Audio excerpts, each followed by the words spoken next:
Yeah.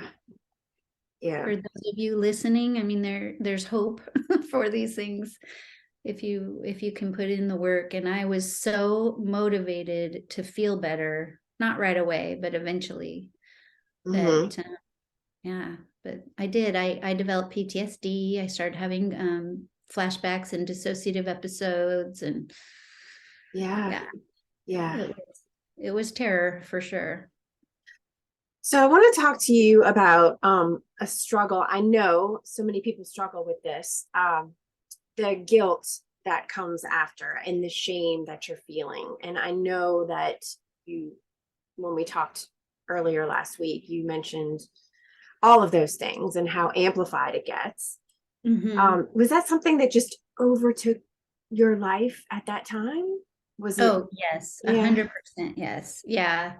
Um, for a while, the pain and the guilt and the shame, which are two different things. I'll just tease that out for everyone just to make it clear. So guilt is, I wish I hadn't.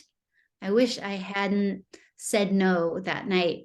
Maybe it would have changed the outcome, which isn't right thinking, because there's a million things we could have done. The outcome probably wouldn't have changed. Hmm. Shame is, I'm a bad person for not saying, yes, you can come over. So Yeah. the difference is, guilt is feeling about an act that you did, but not that you're a horrible person. Shame is, I'm a horrible person. It's usually tied into some childhood trauma or something, that shame is so insidious. I mean, it just beats us up from the inside out. I mean, Yeah. guilt does too, but how I've described it, you can see it's a slightly different way. It is. Thank you for clarifying that because I know it's a combination of everything and it's hard to distinguish exactly what you're feeling because you're feeling all of it. Right. But And guilt and shame can go right together. Shame thrives in the dark, however. So if you can, most usually when you feel shame, for example, I felt about our last conversation for so long, it was so deep in the pit of my stomach and in my chest. I would have pain and nausea about it.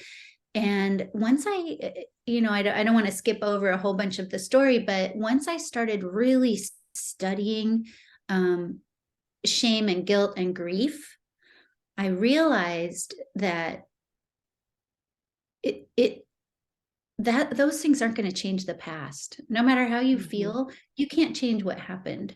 So I learned I had to make peace with what I did, and also Yeah, realize that what I did, the likelihood it would have changed anything is almost nothing. right, So beating right, myself up was doing no one any good. right, right.